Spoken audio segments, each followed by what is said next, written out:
Bonjour à tout le monde, bonsoir à tout le monde. J'espère que vous allez bien. Je vous bénis au nom du Seigneur.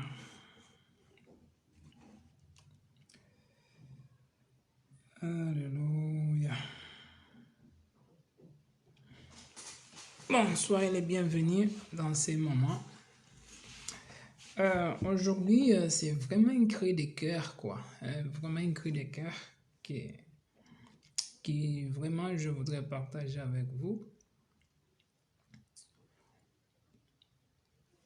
Je cherche un thème à donner, mais c'est un peu complexe, c'est un peu complexe. Bon, par la grâce de Dieu, donc, je donnerai un thème tout à l'heure. Si je peux m'introduire par cet verset, la Bible dit, « Ne savez-vous pas qu'en vous livrant à quelqu'un comme un esclave pour lui obéir, vous êtes esclave de celui à qui vous obéissez, soit du péché qui conduit à la mort, soit à l'obéissance qui conduit à la justice. » Bien-aimés, en tant que chrétiens, nous avons l'obligation de croître spirituellement. Parce que la Bible dit que ne savez-vous pas qu'en vous livrant à quelqu'un comme esclave pour lui obéir. Donc, aujourd'hui, lorsque nous disons que nous sommes chrétiens, on ne veut pas entendre le mot esclave. Mais en réalité, nous sommes toujours esclaves. Nous sommes toujours esclaves. Mais sauf que l'esclavage, dans les termes d'aujourd'hui, on ne dit plus que nous sommes esclaves de Dieu. On dit que nous sommes des serviteurs de Dieu. Mais le terme est esclave, doulos. Et si en réalité nous ne sommes pas esclaves de Dieu, nous sommes esclaves de l'ennemi. Donc nous sommes esclaves du monde.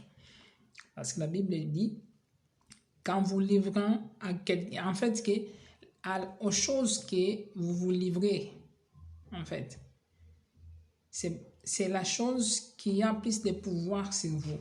Étant que croyant, même étant que païen, quelle est la chose qui domine sur vous le plus? Mais aujourd'hui, c'est principalement, je vais vraiment parler aux croyants. Parce que je me souviens, à la fin de l'année dernière, je crois que si c'était pas le 25 au 31, j'ai eu un cri de cœur. J'ai entendu dans mon esprit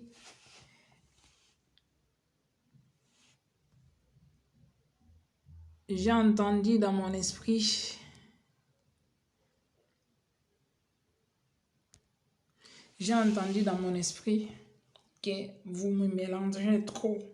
Vous me mélangez trop.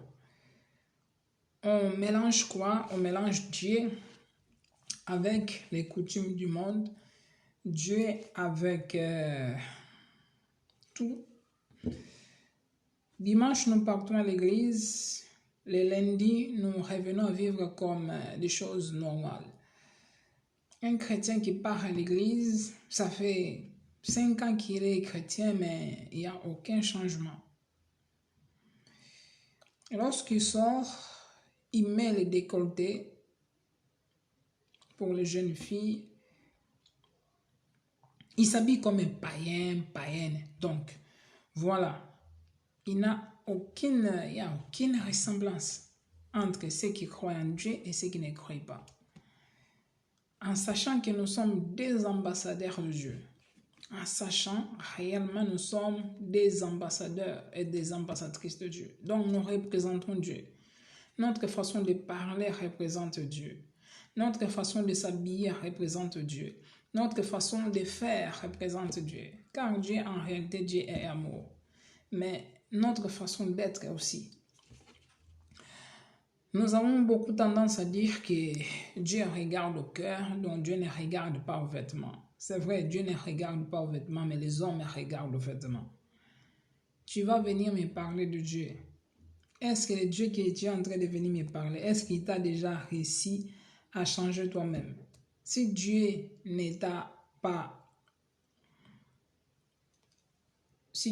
changé, donc aspire-toi d'abord à être changé par Dieu. Après, Dieu passera par toi pour changer d'autres. Il y a une thématique qu'on dit que donc dans l'avion, il y a des oxygènes. Lorsqu'il y a un accident, on dit toujours que les adultes, vous mettez le masque d'abord et les enfants après. Pourquoi cela? C'est dans le sens que tu dois d'abord te sécuriser toi pour sécuriser d'abord ton enfant. Parce que si tu n'as pas l'oxygène, tu ne sauras pas comment prendre l'oxygène pour mettre à ton enfant. Ça veut dire que il faut d'abord que tu sois guéri toi pour guérir les autres. Et nous aujourd'hui, les 25, nous mélangeons Dieu avec n'importe quoi. Nous écoutons un peu de musique mondaine, un peu de musique de Dieu. Tu vois? Nous nous habillons n'importe comment. Il faut voir pendant l'été, même les sœurs en Christ, comment ils s'habillent. Il faut voir en été les sœurs en Christ pendant qu'ils s'habillent. Donc toi qui pars témoigner de Jésus-Christ, mais ton ventre, on voit ton ventre. Pourquoi faire? Que lorsque je pars au travail, c'est normal que je puisse voir donc quelqu'un qui a ventre, qui s'habille n'importe comment. Mais toi qui es enfant de Dieu, tu es enfant de Dieu, tu pars témoigner l'amour de Christ, mais tu montres ton ventre. Pourquoi faire? Tu es un enfant de Dieu, mais tu t'habilles mal. En plus, la plupart des vêtements aujourd'hui sont tellement transparents pour les filles. C'est pas possible. C'est pas possible. C'est vraiment un cri de cœur, quoi. On fait souffrir Dieu. On fait souffrir Dieu. On fait offenser le nom de Dieu. On fait vraiment offenser le nom de Dieu parce qu'on mélange. Aujourd'hui, je pars à l'église. Hier, j'étais en boîte. Aujourd'hui, je pars à l'église. Après-demain, je me comporte comme n'importe qui. Je m'habille n'importe comment. Je parle n'importe comment. Les mercredis, je pars à l'église. Les jeudis, je me comporte n'importe comment. Dimanche, je pars à l'église. Mais ma façon de parler ne change pas. On n'est pas en train de croître, bien-aimé. On fait trop de mélanges. On fait trop de mélanges. Et tu sais même toi-même que quand il y a trop de mélanges, dans le monde physique, il y a une gastro-entérite. Et quand tu le fais dans le Seigneur, moi j'appelle ça une gastro-entérite spirituelle. C'est vraiment ça le thème que je voulais mettre. Gastro-entérite spirituelle. Pourquoi on mélange trop? Nous sommes trop en train de mélanger un peu de musique mondaine, un peu de Dieu. Un peu de ceci, un peu de Dieu. Quand même. L'image que nous apportons de Dieu, c'est quoi comme image? L'image que nous apportons de Dieu, c'est quoi comme image? L'image que nous apportons de Dieu. Hein? L'image que nous apportons de Dieu. L'image que nous apportons de Dieu, c'est vraiment quoi comme image? C'est quoi comme image, s'il vous plaît? Même moi, souvent, j'ai mal. Souvent même, j'ai mal. En voyant les 31, je vis comme des gens. Les matins, il était à l'église. Mais les soirs, comme il n'y avait pas les réveillons, ils se sont rassemblés pour danser les musiques mondaines. Les 31, s'il vous plaît. Il y a d'autres simplement que lorsqu'ils ont entré en 2021, les premiers jours, ils étaient saints. Les deuxièmes jours, regarde ce verset. Il y a des versets qui m'avaient venu. Ne vous savez-vous pas qu'en vous livrant, vous-même à quelqu'un comme esclave pour lui obéir, vous êtes esclave de celui à qui vous obéissez, soit du péché qui conduit à la mort, soit à l'obéissance qui conduit à la justice. La deuxième chose que j'étais en train de dire, il y a des gens qui, les 31, ils étaient à l'église et le lendemain, comme c'est déjà la fête, donc ils ont retourné à ce qu'ils avaient vomi. Proverbe 26 dit, comme chien qui retourne à ce qu'il avait vomi. Ainsi est un insensé qui revient à sa folie. Donc, si tu avais abandonné ta folie pour regagner Jésus, et si tu n'as pas continué le chemin et les 31, tu étais à l'église, les premiers, tu es revenu dans le monde, c'est misérable. 2 Pierre 2,22, il dit, il est arrivé, ce qui dit un proverbe est vrai. Le chien est retourné à ce qu'il avait vomi. La plupart de nous, nous retournons toujours à ce que nous avons vomi. Nous avons vomi la cigarette, mais nous retournons. Nous avons vomi les musiques mondaines, mais nous retournons. Nous avons vomi les mauvaises habitudes, mais nous retournons. Nous avons vomi des faux camarades, donc les fausses amitiés, mais nous retournons chaque fois. Chaque fois. Chaque fois, nous faisons ça. Et chaque fois, nous faisons ça. Quand est-ce que nous allons grandir, vraiment, spirituellement? Parce qu'en réalité, nous partons à l'église, ce n'est pas un vide-grenier, s'il vous plaît. Nous partons à l'église pour être changés. Nous partons à l'église pour être enseignés et changés. Plusieurs personnes partent à l'église comme il est en train de partir de faire le shopping. Arrêtons ça, s'il vous plaît. Plusieurs personnes partent à l'église comme il est en train d'aller faire donc, le vide-grenier. Donc, de la même façon qu'il est entré, c'est de la même façon qu'il est sorti. Ce n'est pas les Kiabi, ce n'est pas les H&M, ce n'est pas les Zara. L'église, ce n'est même pas Livington, ce n'est même pas les DG, Dolce Gabbana. L'église, ce n'est pas un magasin de Versace. Parce que dans un magasin de Versace, donc tu peux entrer comme tu veux et sortir comme tu veux. Ce n'est pas non plus McDo. Lorsque tu entres dans une église, c'est pour aller écouter et non pas pour aller d'abord offrir les offrandes à la manière des insensés. Non. C'est d'abord écouter pour être changé. La plupart de nous, nous voulons donner rapidement donc les offrandes, mais dans la parole, nous ne voulons pas le mettre en pratique. Bien aimé, c'est triste. C'est un cri d'alarme, vraiment. C'est un cri d'alarme. Réfléchissons un peu dans notre façon de faire.